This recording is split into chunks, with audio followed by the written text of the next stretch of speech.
Oi, pessoal, meu nome é Augusto Diniz, colunista de cultura de Carta Capital. Não deixe de se inscrever no canal do YouTube de Carta Capital para receber notificações de novos vídeos. A gente conversa agora com a cantora e compositora Anelise Assunção. Obrigado, Anelise. Obrigada a vocês pelo convite e oportunidade de estar aqui na Carta mais uma vez falando do meu trabalho. Obrigada. Anelise Assunção acaba de lançar seu 4º álbum de estúdio, chamado Sal. Anelise, vamos começar então para você explicar aí esse nome, por que o uso da palavra sal, né?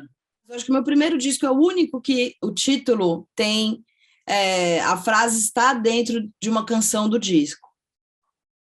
Nos Amigos Imaginários, eu já gostei mais dessa brincadeira de poder ser um terceiro elemento da obra, né? O nome que carrega as músicas, que carrega aquele álbum, mas que não necessariamente tem está dentro, contido, é o título de uma música ou uma parte da letra de uma música. Com esse quarto, com o Sal, também foi um pouco para esse lugar. Primeiro, eu queria que o disco se chamasse Azul, e aí eu fui desistindo por milhões de razões, por ter muitos discos, muitos títulos já com esse nome, e hoje a gente tem, principalmente no digital, um problema com homônimos, né, que duplicidade de obras, enfim.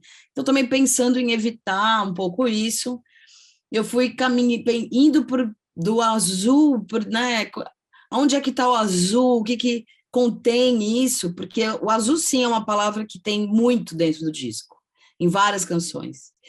E tudo acerca do azul. Então, na verdade, esse disco ele é uma grande perseguição ao azul.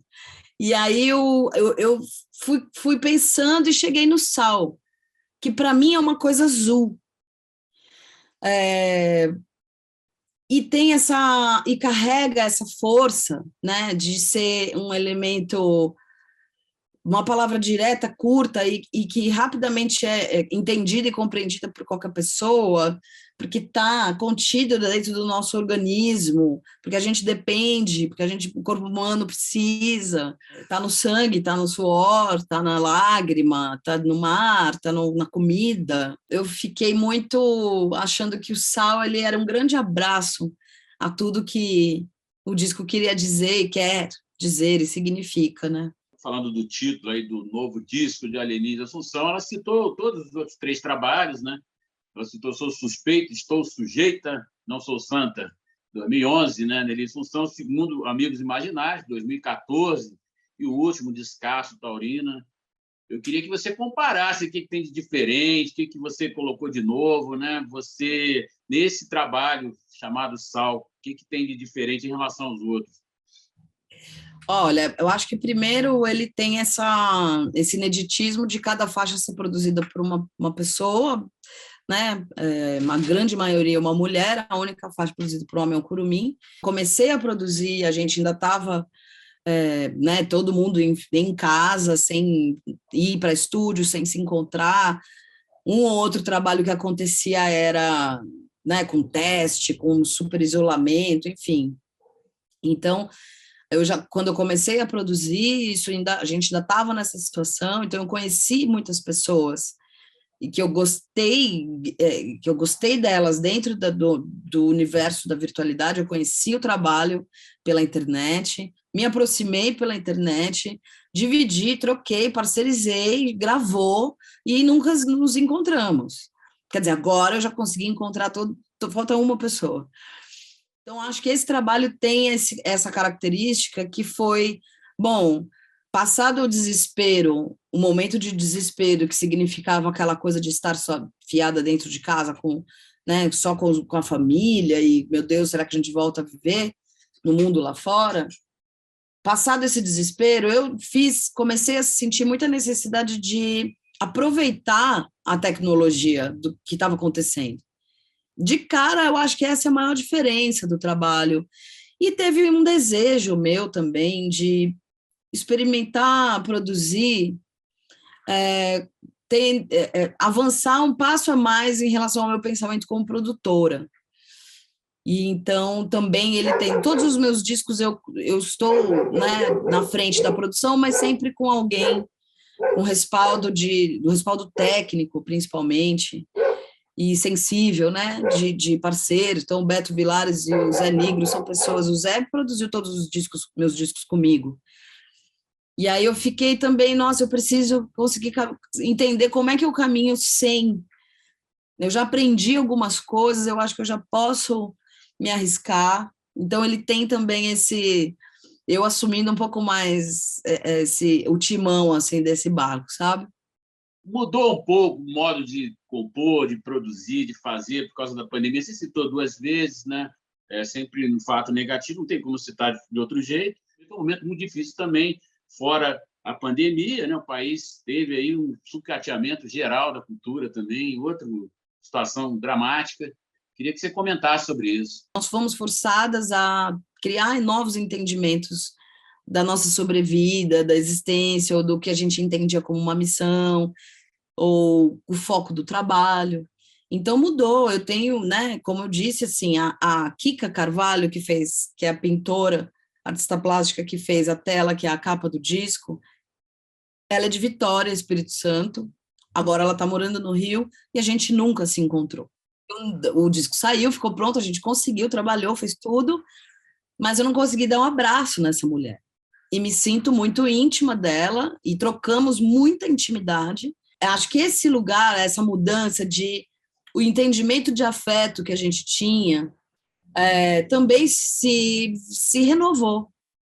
A gente se viu capaz de desenvolver empatia, afetuosidade pelas pessoas sem o toque, né? Sem sentar no bar e tomar cerveja juntos, ou, enfim. Acho que essa parte, para mim, foi a que mais pegou mesmo, assim. E, principalmente, como eu disse, a mudança de possibilidades tecnológicas de realizar, dentro né, do que estou falando aqui, que é música, mas durante a pandemia eu também inaugurei um museu virtual, onde eu trabalhei com 26 pessoas que eu nunca encontrei, e nós conseguimos realizar esse trabalho, que não era virtual por causa da pandemia, ele já tinha essa proposta, e foi possível com pessoas de vários estados do Brasil, né, cada um em um lugar. E o lado positivo é esse, né, a gente teve que sambar um pouco para aprender muito rápido, então, assim, de repente, a gente estava dominando fazer live. Eu fiz diversas lives na minha casa, com uma captação de áudio incrível, que eu nunca imaginei. Foi isso que aconteceu. Você entrava no canal de qualquer um e estava sendo transmitido uma puta live foda, com corte de câmera, 3, 4 câmeras, captação de áudio, unidade móvel. Uma loucura. Então, eu falei, de repente, a gente começou a ser entendedor de uma coisa que não estava nos planos. Acho que isso foi muito bom, muito positivo. Uma mudança que não é boa é que muita gente faliu também desse lugar, né, do mercado. Porque, de certa forma, qualquer pessoa conseguia fazer o trabalho de um profissional que passou a ser desvalorizado e que teve que achar um outro lugar no mercado para existir, né? Então, estúdios mesmo. É algo que mudou muito a forma de se gravar, de se captar áudio. Eu continuo adorando estúdio e acho que tem uma importância imensa, mas, de certa forma, só quem tinha já um lugar de poder conseguiu manter um estúdio, né? 1 ano e meio, 2 anos parado, sem trabalho, né? Sem ninguém. E outros profissionais dessa área também, né? De audiovisual, de vídeo, de iluminação, enfim, equipamento, né? Então, acho que essa parte foi bem, bem desagradável, assim. Dentro da minha área de trabalho, eu vi muita gente passar dificuldades graves mesmo, assim. Você citou aí de museu virtual, o que você montou, o que você aprontou aí, então? Eu não queria que você explicasse, Annelise. Então, o museu está com 2 anos agora, né? A gente inaugurou esse museu no dia 20 de novembro de 2020, Museu Itamar Assunção. É o primeiro museu de um artista negro no Brasil. Isso foi feito um projeto. A minha irmã ainda era viva, a Serena, e a gente começou a ser muito procuradas por pessoas que estavam desenvolvendo teses, ou sobre a vanguarda, ou sobre o Itamar, ou o homem preto, o autodidata na música brasileira, enfim. E sempre tinha essa queixa de, puxa, não tem muita fonte de pesquisa sobre o Itamar. De fato, não tinha ainda, fazia 10, 11, 12 anos que ele tinha falecido, então a gente ainda estava no entendimento disso. Eu falei, puxa, mas realmente um site oficial podia ter, né? Porque aí a gente concentrava lá, discografia, coisas, enfim, pelo menos nessa parte. E aí a Petrobras abriu um edital, foi um dos primeiros editais também de programa de preservação de memória virtual. Foi aprovado o projeto, e o Fred Teixeira, que é um dos diretores do museu hoje comigo, que é uma pessoa que é da área, né, de museologia, ele trabalhava no Museu da Casa Brasileira, na época, e ele falou, olha, o que você está querendo fazer chama museu, não chama site. Falei, pô, caramba, que é. Ele falou, então vamos, bora nessa. E aí foi um ano, né? A gente ficou um ano trabalhando, um acervo com 35, mais de quase 40 mil itens digitalizados, né? Entre letras de música, canções, acervo de indumentária, objetos, fotografias, hemeroteca. Tem uma exposição permanente, que é um pouco uma cronologia ali, contando um pouco a história do Itamar e dos álbuns. Tem uma sala que se chama Sala Serena, que é uma homenagem também à minha irmã e ao disco que ela lançou, Ascensão, que é uma sala interativa muito legal, muito legal. O museu ele é todo traduzido em inglês, e alemão e iorubá, e tem também acessibilidade de Libras, audiodescrição. Então, é um trabalho muito, muito importante. Daí, a partir disso, eu abri uma OS, né, o Instituto Museu Itamar Assunção, com essa ideia mesmo, né, de ter uma missão enquanto organização social, a partir da memória do meu pai, tudo que está embaixo desse guarda-chuva, que são, né, que vai de expressão musical, de literatura, poesia, sobrevida, periferia, né? Então, produções periféricas, mercado independente, mercados paralelos que sobrevivem. Então, tudo tem muita coisa embaixo desse guarda-chuva chamado Itamar Assunção, e eu fui entendendo também, principalmente depois que a Serena faleceu, que tinha uma missão mesmo, né? Que a memória é algo no Brasil já muito frágil, e que se eu deixasse, né, para lá, ou se eu deixasse quieto, ou se eu deixasse que fosse, ia se esvair. É uma coisa que precisa o tempo todo mexer, porque o descarte da memória é muito forte no Brasil, é uma coisa quase inconsciente, como a gente descuida mesmo, como a gente não tem estímulo para a preservação e o cuidado mesmo, né? E aí a história do Itamar, independente da identificação musical que as pessoas tenham com ele ou não, gostava, não gostava, gosta, tem adoração, é uma trajetória de um corpo dentro da cultura brasileira que é um marco de mudança muito importante. Então, é político, é social, é científico, né? Não é só mais uma homenagem, entende? O que eu quero dizer é, se tem um marco de diversas ações, diversos acontecimentos políticos que atravessam toda a obra do Itamar, que ele representa por ser um retinto, por ser do interior de São Paulo, por ser autodidata. Então, estamos aí nessa batalha, né? Porque, como você disse, esse governo que a gente teve intensificou o descuido, né, das memórias, principalmente, né, do que já vinha sendo executado há tantos anos, tantos séculos, que são os apagamentos mesmo dessas populações, e suas contribuições, né, e suas verdades dentro dessa sociedade maluca.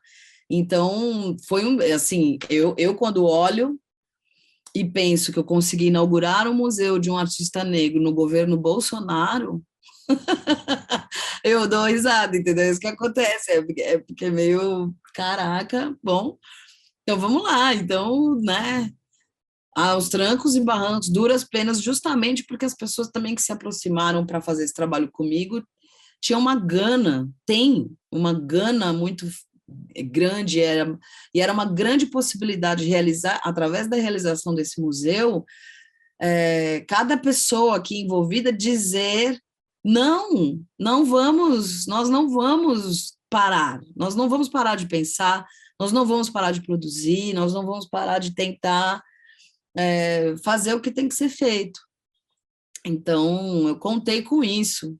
Foi a força de cada figura dessa que possibilitou mesmo que esse museu fosse erguido aí nas nuvens, né? Por enquanto ele é virtual, só.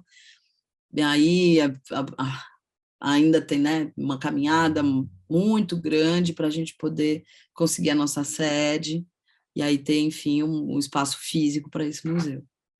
Bacana, tomar uma teara aí, que depoimento lindo aí sobre o Itamar, sobre a obra, sobre o teu trabalho que você está fazendo aí para preservar esse negro maravilhoso e lindo brasileiro, mais do que nunca, a gente precisa destacar aqui. Como é que as pessoas acessam aí o Museu Virtual? tamarassunção.com é o endereço do museu virtual, e também pelas redes, né, sociais do museu, dá para ter notícias de coisas e novidades que acontecem lá, que é o Instagram, @Itamarassunção, Twitter e Facebook. Então, estamos, né, hoje é isso, o grande alicerce está na nuvem. Então, não é difícil e vale a visita. Está muito bonito, é um museu lindo e assim como os museus físicos, é necessário voltar mais de uma vez. Ela já citou aí algumas mulheres que participaram do disco, mas tem várias outras, né? Vou citar algumas aqui, e ela também pode falar de outras que participaram também, a Cel, a cantora Cel, Yara Renault, a Josiara, uma revelação aí, baiana, Arissa Luz, a Luigi Luna também, fera, Mamundi, Maiara Freitas, já citou a Thalma de Freitas, Thalma, filha do maestro Laércio de Freitas. Queria que você falasse aí por que você juntou tantas mulheres nesse disco aí de peso, gente boa, gente legal, que toca bem, está fazendo sucesso, ou que vai ou está acontecendo, que eu já citei a Josiara. Muitas delas já são, né, Cel, Thalma, são parceiras minhas desde o início que eu comecei a fazer música sozinha, solo, assim, né? São parceiras mesmo de vida, e outras foram chegando perto, e nas nossas trocas mais informais também comecei a ter uma observação de, poxa, essas mulheres todas são como eu, todas são produtoras, mas a gente tem muita dificuldade em assumir essa palavra, assumir esse cargo dentro do nosso trabalho, porque também há dentro, né, de toda a história da construção fonográfica no Brasil, também é um lugar onde tem um pensamento patriarcal muito forte, né? Então, a gente primeiro está galgando ainda o espaço de compositora, né? De ser cantautora, como se fala em Portugal, e agora aqui no Brasil estão começando a usar essa palavra, que tem essa liga interessante. E então, observando elas, também comecei a ver que todas elas eram produtoras, como eu. Também tinham sempre um nome que assinava os seus discos, pessoas, né, que elas procuravam para ter, por um entendimento de a sensibilidade musical que a pessoa teria para aquele trabalho, ou a estética de tal pessoa, enfim, eu continuo achando que isso é uma coisa super importante. E aí eu fui e falei, gente, assim, tudo bem? Oi, tudo bem? Você quer produzir uma música no meu disco comigo? E foi muito divertido, todas ficaram, menos a Mamundi, que já é uma pessoa que é mais acostumada a produzir, mas todas ficaram assim, uai, mas será? Não, vamos, uai, você não produz seus discos? Produzo, eu também produzo os meus, então acho que a gente consegue produzir uma música. E foi muito gratificante. Da parte, acho que delas, tinha um desafio, um respeito muito grande por mim, pelo meu trabalho, Então, um posicionamento muito responsável e muito afetuoso com isso, mas, sobretudo, responsável, né?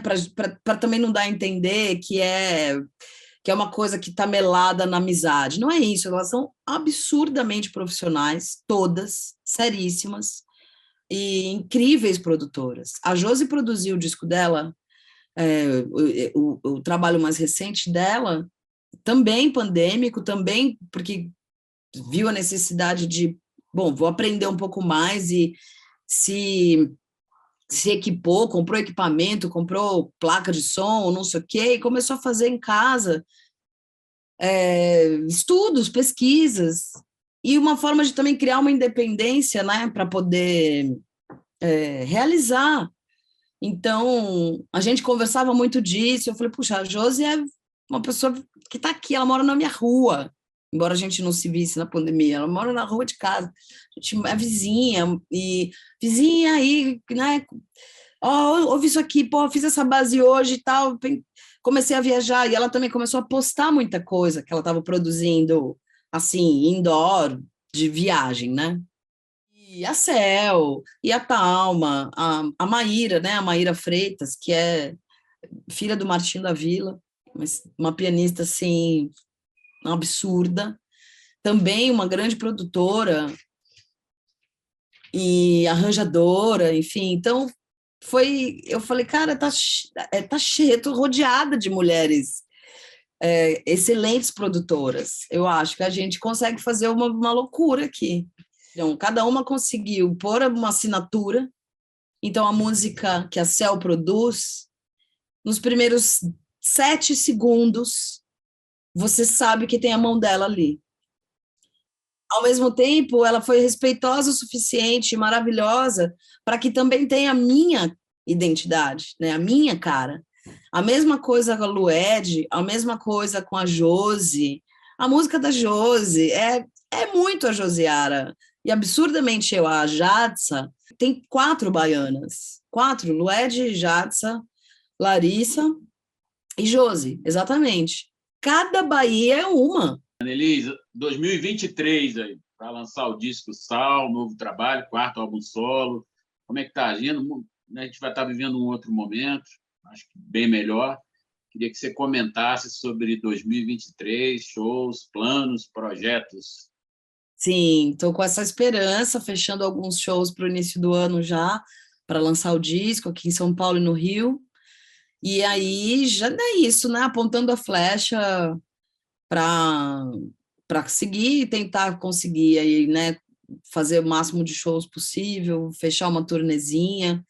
E também, né, não pisando um pouco nesse terreno que a gente está com muita esperança, que seja mais, né, frutífero, sim, para a cultura, nesse novo governo, nessa nova etapa, mas também é importante que a gente tenha muita consciência que é lenta essa transição, né, principalmente na nossa área, que não é a área principal ali das pastas, onde tem problemas, questões orçamentárias e políticas muito complexas, como saúde e educação, por exemplo. Então, a gente sabe sempre que a cultura, ela...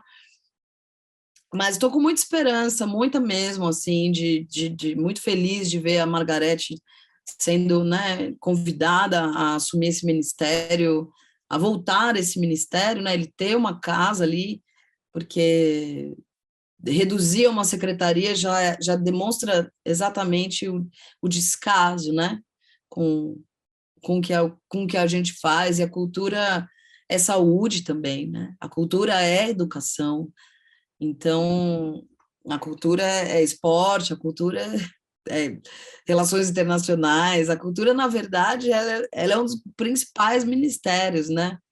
Então a gente espera também que essa nova fase do governo seja coerente, porque sem essa base, uma sociedade não é saudável, né? É uma sociedade destruída, é uma sociedade em guerra. Eu estou com muita esperança de ter uma turnê, de conseguir pôr meu disco na rua, de conseguir, né, fazer os meus shows, viajar, levar esse disco aonde quiserem que ele chegue. e a gente teve essa frustração. O Taurina estava com apenas 1 ano de existência e veio a pandemia e eu tinha turnê, tinha coisas, enfim, tudo. E aí tudo virou também, né? Eu falei, bom, não dá para, não sei quanto tempo isso vai demorar, não sei se eu retomo. Eu já estou com um monte de coisas querendo acontecer novas aqui. Mas, e a gente vai só acumulando, né? Porque cada novo show tem um pouquinho dos velhos junto. E estou com muito animada. Acho que em março aí a gente tem uma agenda bem legal.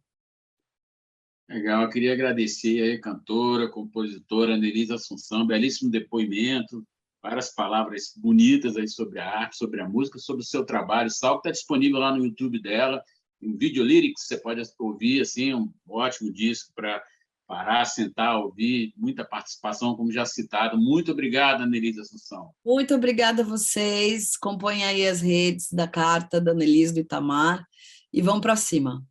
Até já, gente.